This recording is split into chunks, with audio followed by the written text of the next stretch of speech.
Hello, नमस्ते, good morning students. Welcome to CC online classes. हम start किए हुए थे पॉलिटिकल साइंस 11th क्लास में और टॉपिक हमारा था लोकल गवर्नमेंट्स। लोकल गवर्नमेंट्स में आपने कुछ चीजों के डिस्कस किया और डिस्कस में हमने ये देखा कि जब ब्रिटिश रूल्स हमारे यहाँ था उस समय क्या स्थिति थी और उसके बाद की स्थिति क्या है, उसके बारे में आज हम पढ़ने वाले हैं। तो उसमें पीछे जो आपने बात करी उसमें आपने ये देखा समाज वगैरह हुआ करती थी, पंचायत हुआ करती थी, लेकिन उनके पास में कुछ इस तरह के क्या नहीं थे, पावर्स नहीं थे।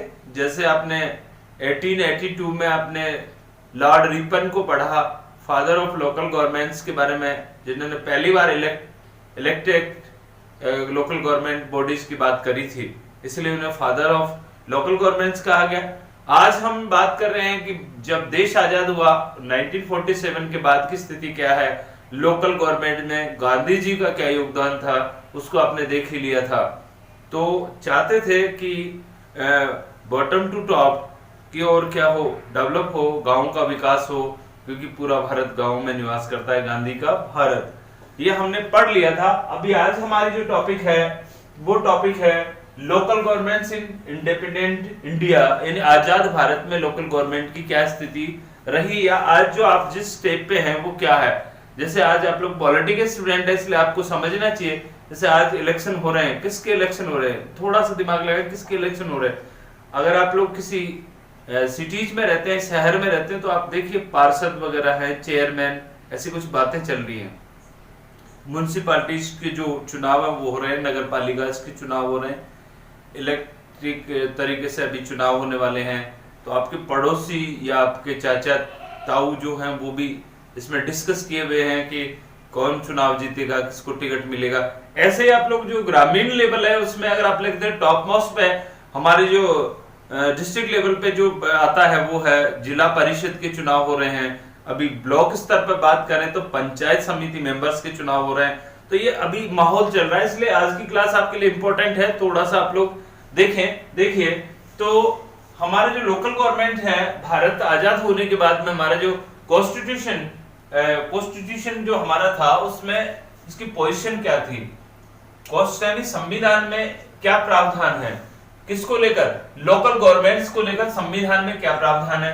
तो subject of local governments against to the states, ये जो आपका जो लोकल गवर्नमेंट्स है, लोकल गवर्नमेंट यानी स्थानीय शासन जो है, उसका जो विषय है वो विषय किसको दिया गया है, स्टेट्स को दिया गया है। यानी आपको पता है ना कि हम जो रूल्स बनाते हैं उसमें 3 तरह की सूचियां हैं, संघ सूची, राज्य सूची और समवर्ती सूची। उसमें जो स्टेट सूची है उसमें डाला गया है किसको, लोकल गवर्नमेंट को।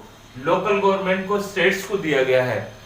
हमारा जो कॉन्स्टिट्यूशन की पोजीशन है, संविधान में जो लोकल गवर्नमेंट जो विषय है वो स्टेट्स को दिया गया है, यानी उस पर कानून बनाने का अधिकार किसके पास में, स्टेट्स गवर्नमेंट के पास में है। और उसके बाद में आप लोग देखिए जब हमारा संविधान बना, उस संविधान में it was the also mentioned in the DPSP, और ये जो लोकल गवर्नमेंट है उनको मेंशन कहां किया गया है, DPSP, direct principle of state policy, यानी नीति निर्देशक तत्व, राज्य की गाइडलाइन जो नीति निर्देशक तत्व है उसमें इसको मेंशन किया गया, किसको, लोकल गवर्नमेंट को। और जो कि क्या है, देखिए जो कि क्या है, डीपीएसपी क्या है, डीपीएसपी जो है उसके अंतर्गत देखिए non justiciable and primarily advisory in nature. इनकी जो प्रकृति है वो प्रकृति किस तरह की है, सलाहकारी है, एडवाइजरी है, किसके लिए, स्टेट गवर्नमेंट्स के लिए, कि वह इसको लागू करे या नहीं भी करे। नॉन जस्टिसेबल यानी ये वाद योग्य नहीं है, यानी इनको लागू करे या नहीं करे। डीपीएसपी किसको, डीपीएसपी जो है उसमें जो लिखा हुआ है गवर्नमेंट, स्टेट गवर्नमेंट के पास में ये है कि वो उसको कब लागू करेगी या नहीं करेगी, उसके लिए आप लोग किसी अदालत में नहीं जा सकते, यानी न्याय योग्य नहीं है। और ये विषय जो आपका था कौन सा, लोकल गवर्नमेंट, उसको किस में डाल दिया गया, डीपीएसपी में डाल दिया गया। और अगर आप लोग इसको एक स्टोरी की तरह पढ़े तो डीपीएसपी में कहा है, आर्टिकल आपका जो कौन सा 40,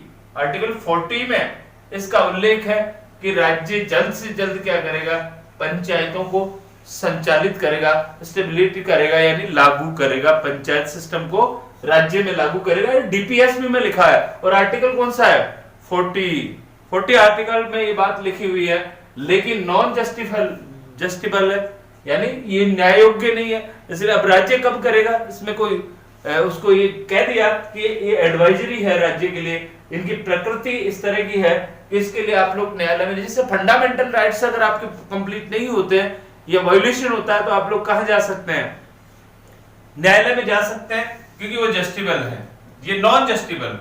तो जो आर्टिकल 40 में आपको बात करी गई है किसकी, पंचायतों की बात करी है, और किस में डाला गया इसको, डीपीएसपी में, और ये विषय किसका है, स्टेट गवर्नमेंट का है।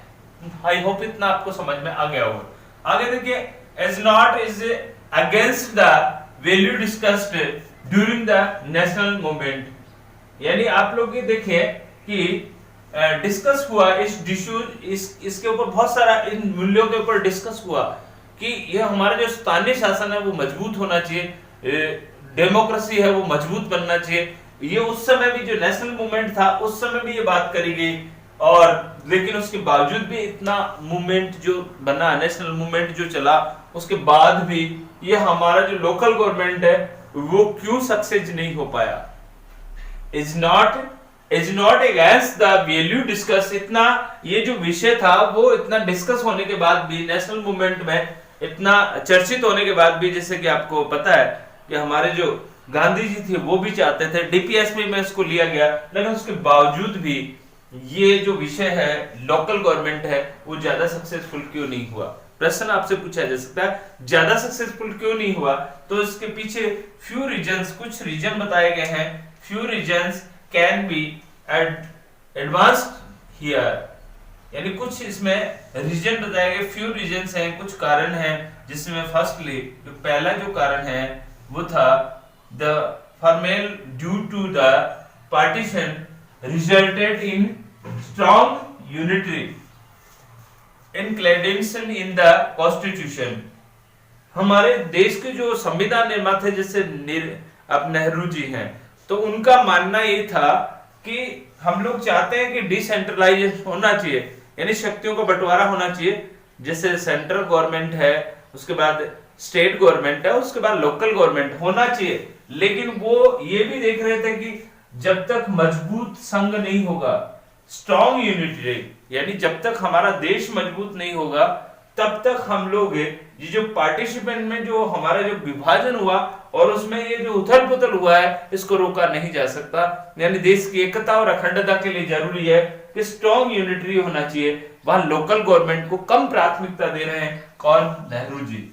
और नेहरू जी नहीं चाहते थे कि हमारा देश जो है वो क्या हो, डिसेंट्रलाइजेशन हो, यानी शक्तियों का ज्यादा से ज्यादा बंटवारा हो, क्योंकि उस समय की जो पोजीशन थी वो पोजीशन इस तरह की थी जब हमारा देश क्या हुआ, फर्स्ट हम लोग देखें स्टार्टिंग में, आज जो देख रहे हो इस तरह से नहीं था पहले कि सब कुछ बढ़िया ही बढ़िया था। उस समय जब देश का विभाजन हुआ उस समय बड़ा ही देश में दंगे हुए थे, और ये देखा गया कि जब तक स्ट्रॉन्ग हमारा सेंटर नहीं होगा तब तक देश डेवलप नहीं कर पाएगा। हाँ, डेमोक्रेसी के लिए जरूरी था कि शक्तियों का क्या किया जाए, बंटवारा किया जाए, और आपका जो लोकल गवर्नमेंट है उसको भी क्या बढ़ावा दिया जाए, लेकिन स्ट्रांगली यूनिटरी यानी मजबूत संघ होना चाहिए। और मजबूत संघ के लिए कहीं ना कहीं इसको डीपीएसपी में डाल दिया गया। इस बात को ध्यान में रखते हुए इसको किस में डाला गया, डीपीएसपी में डाला गया, और इसको क्या बना दिया गया, नॉन जस्टिफाइबल बना दिया गया।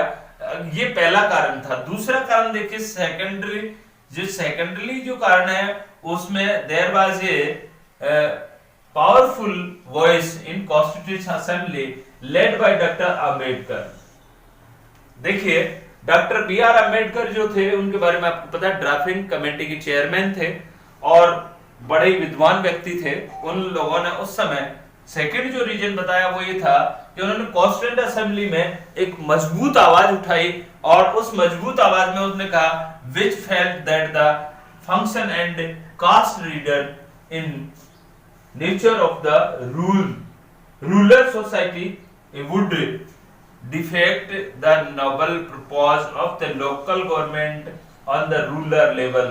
उन्होंने कहा कि देश में जो इस समय की जो स्थिति है उसमें जाति पाति के नाम पर क्या हो रहा है, भेदभाव हो रहा है। और अगर रूरल गवर्नमेंट में इस सिस्टम को लागू कर दिया गया, लोकल गवर्नमेंट को लागू कर दिया गया, तो और ज्यादा बढ़ेगा। और ये जो डिसेंट्रलाइजेशन जो होने वाला है उसमें, क्योंकि उस समय आपको पता है कुछ लोग हाई क्वालिटी के लोग अपने आप को दूसरे लोगों के साथ में डिस्क्रिमिनेशन करते थे, जिस जमींदार लोग हैं, इस तरह के लोग हैं। तो जब आप स्थानीय लोकल गवर्नमेंट को विकसित करेंगे, गांव में ग्राम पंचायत बनाएंगे, सरपंच बनाएंगे, तो ऐसे लोग जो हैं उन लोगों के साथ में भेदभाव बढ़ेगा, जाति पाति के कारण ये सक्सेसफुल नहीं हो पाएगा। ऐसा उस समय डॉक्टर बी.आर. अम्बेडकर ने कॉन्स्टिट्यूशन असेंबली जो हमारे संविधान सभा में थी, बड़े जोरदार शब्दों में इस बात को उठाया।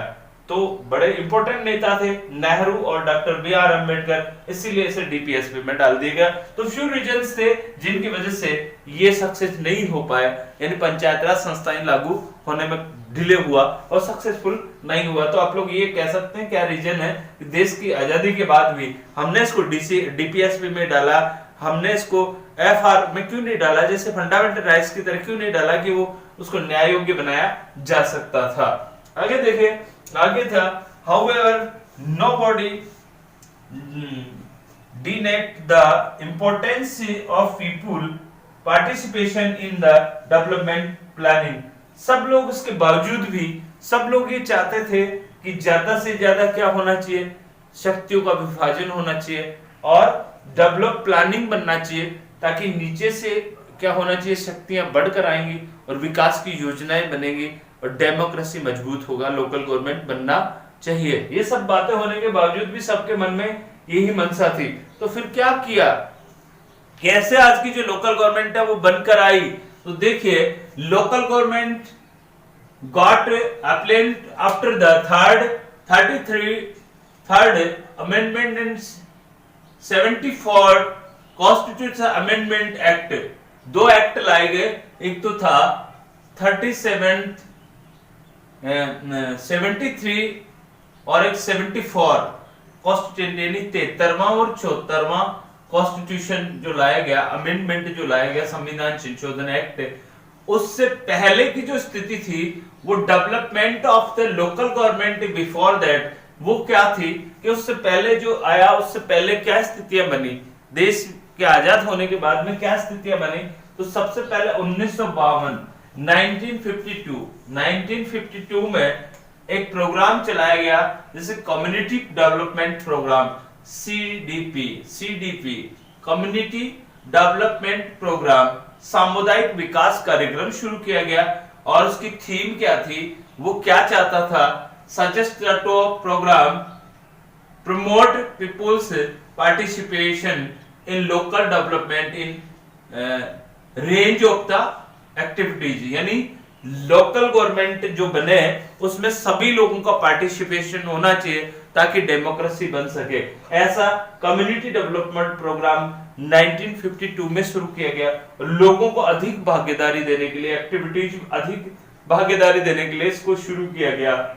और दूसरी बात इसमें क्या करी गई, three tier panchayati raj system of the local government was recognised for the rural areas. और उन्होंने पहल की कि पंचायत राज सिस्टम को लागू किया जाना चाहिए, लोकल गवर्नमेंट को लागू किया जाना चाहिए, उन्होंने डिमांड की। और कहां पर, जो आपके रूरल एरियाज हैं, ग्रामीण इलाकों में, ये बात करी गई सीडीपी के द्वारा, यानी कम्युनिटी डेवलपमेंट प्रोग्राम के द्वारा। लेकिन ये लागू नहीं हुआ। कुछ जगह पे सम स्टेट्स ने इसे पसंद किया, जैसे गुजरात है, महाराष्ट्र है, अडॉप्ट किया 1960 में, यानी 1960 में इसको अडॉप्ट किया कुछ स्टेट्स ने। बाकी इन्होंने ये ज्यादा सक्सेस नहीं हुआ और जो भागीदारी देने वाली थी, एक्टिविटीज देने वाले थे, वो पूरी नहीं हो पाई।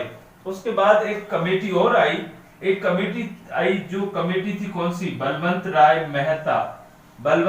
मेहता कमेटी 1957 में आई।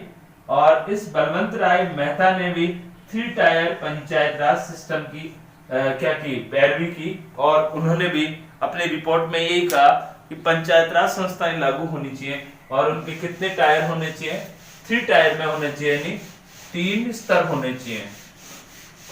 कितने स्तर होने चाहिए? 3 स्तर होने चाहिए। बलवंत राय मेहता समिति ने भी यही रिपोर्ट्स दी थी और ये रिपोर्ट्स में उन्होंने कहा 3 टायर में उन्होंने ये बताया 3 टायर में देखिए फर्स्ट जो था वो था डिस्ट्रिक्ट लेवल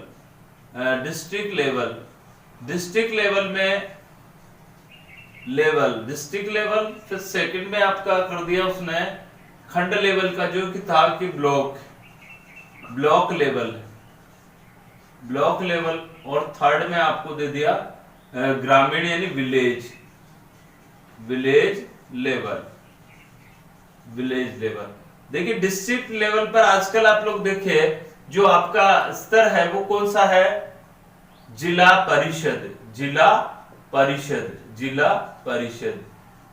परिषद। और यहां पर जो बात करी गई है ब्लॉक लेवल पर पंचायत समिति और विलेज लेवल पर कौन सा है? ग्राम पंचायत।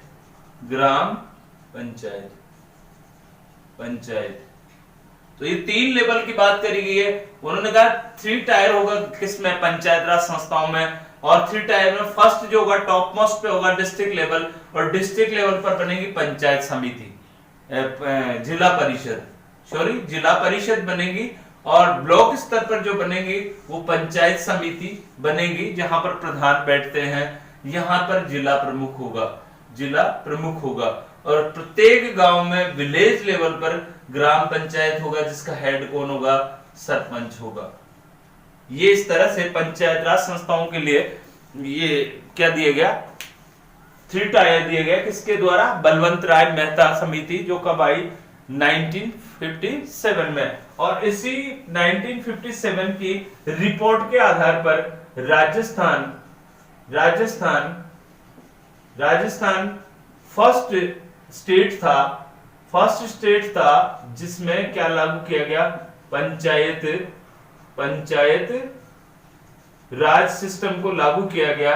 और कहां पर लागू किया गया? नागौर में लागू किया गया। नागौर में कब लागू किया गया? 2 अक्टूबर 1959 को पहली बार पंचायत राज संस्थाओं की स्थापना की गई राजस्थान में नागौर में। और नागौर में भी एक स्थान है, विलेज है बगदरी गांव में। और पंडित नेहरू ने इसका क्या किया गया था? उद्घाटन किया। पंडित नेहरू ने इसका उद्घाटन किया। तो राजस्थान पहला स्टेट है जहां पर पंचायत राज संस्थाओं की स्थापना की गई और किसके आधार पर की गई? किस रिपोर्ट के आधार पर की गई? बलवंत राय मेहता समिति के आधार पर ये लागू किया गया 2 अक्टूबर 1959 में नागौर में राजस्थान में। और इसकी जो उद्घाटन था इसका जो शिलान्यास किया था वो नेहरू ने किया था क्योंकि उस समय भारत के जो पीएम थे वो पंडित नेहरू थे। आई होप आपको इतनी बात समझ में आई होगी। अगली क्लास में देखते हैं हम इसका आगे का अमेंडमेंट देखेंगे। 73 अमेंडमेंट हुआ, 74 अमेंडमेंट हुआ। 3 टायर्स क्या हैं? 3 टायर्स में से हम लोग इनके लेवल किस तरह से हैं, किस तरह से इनके निर्वाचन होते हैं, ये सब चीजें पढ़ेंगे। Thank you very much.